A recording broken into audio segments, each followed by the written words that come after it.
In a previous quick tip, someone asked about doing reds, so we did reds. Well, now we have a request asking how to do realistic greens. So let's make some green.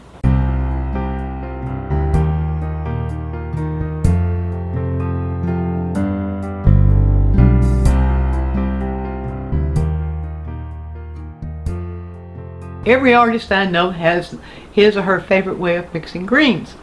And over the decades of painting I've been doing, I probably have used every combination for mixing greens, every combination that you could think of. And I bet you, after this quick tip, someone in the comments section will tell us about their favorite greens, and that'll be good too. But what I've found is a combination that's simple and that's very flexible, and I have to confess I really learned it from Richard Schmid. And that is using Rembrandt Viridian and Rembrandt Transparent Oxide Red. I'm going to show you how I do that, and then we'll talk about the whole realistic thing. I want to emphasize something here. I know there are lots of Viridians. I know that Gamblin makes a Viridian. I know there are lots of Viridians on the market. I don't know of any of those Viridians that give the same quality and same ability and flexibility for getting realistic greens as we can get when we begin with the Rembrandt Viridian. So that's the first point. Don't try to substitute. It probably won't work. Might, but I can't guarantee it.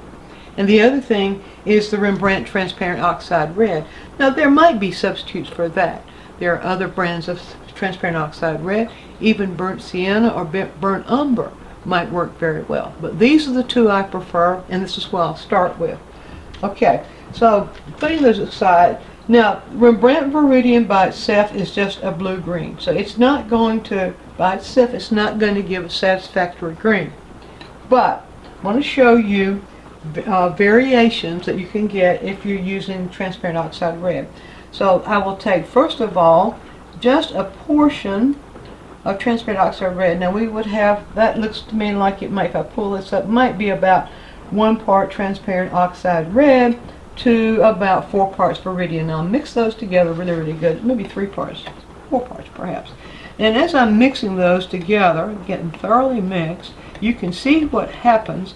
It changes to a sap green, what we know sap green to be. Now I know that Daniel Smith makes a beautiful sap green. There are probably other sap greens too, but since I have discovered this, I no longer get the Daniel Smith sap green because this is just right on the mark of what I need. So that's a wonderful sap green. Alright, that doesn't make it a realistic green though, but I'm going to take just that mixture and show you possibilities. Now, here's another part about greens, all colors. They will range in their colors from shadow to not in shadow. And so, in order to have a realistic green, you can't just have one green, but you need that range that goes from shadow to not in shadow. So, if you start out with the darkest portion here of this mixture I've got, we can take a yellow, in this case this is Hansa Yellow Light. We can take a yellow and we can begin to add the yellow into this green just by a very small proportion, and we will get a lighter value of that green. There's another place to start. We can bring that yellow in a greater proportion of yellow to the proportion of a particular green mixture, and we can get a lighter value. Now what happens to green is as it raises value, it loses some of the blue. You'll notice that if you squint in green in nature. If it's a bluer green, it becomes more pale and kind of misty and leans a little bit more towards gray. But if it's the spring greens or the summer greens, many of them in various degrees, as the light hits it more strongly, it begins to gain more or lose some of that blue. And then I always like to, for the very light portions of that, add white then to this portion of, or to this yellow mixture that I have, or yellow-green mixture I have, and you see, and then we begin to get that very much lighter green. Now that's what I would call kind of a spring green value, color value line, right like that. You can see how that would work. Now, I want to show you other possibilities here. If you start out with the Rembrandt Viridian and you add other colors to it, you can get all kinds of varieties of green. But I'm just going to show you 2 or 3 to get you going. Now I can take this mixture, or I can start out with more Viridian and add to it just a little bit more of the transparent oxide red and show you what we get. We get then a more neutral, or closer to a sort of a summer green. They're right in here, and you can always pull it against the palette, and you see how that changed right there. Now let's pull a little bit of that right over in here, and we can add a little bit of the hints of yellow back into that, and I'll show you the difference. When you add a little bit of hints of yellow to that, you see a more neutral, or a spring, you might call it even a more realistic green. A little bit more of the yellow into it. You see there, then you get more of that green like we see in nature. And then into the lighter portion of it. I hope the camera shows the difference in those mixtures. Now, I've got 2 possibilities there. I want to show you one other thing about working with greens, and that is greens alone and greens and yellows alone are not going to give you realistic greens. You're going to have variations within those of warmer colors or complementary colors added to them.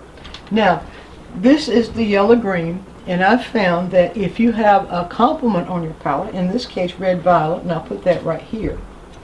If you have a complement on your palette and you are mixing some of that complement in as you're working with the greens, you will find that you'll get closer to a realistic green. If you are studying, say, for example, the greens in nature, now I'm just going to go ahead and develop kind of a little bit of a value line here.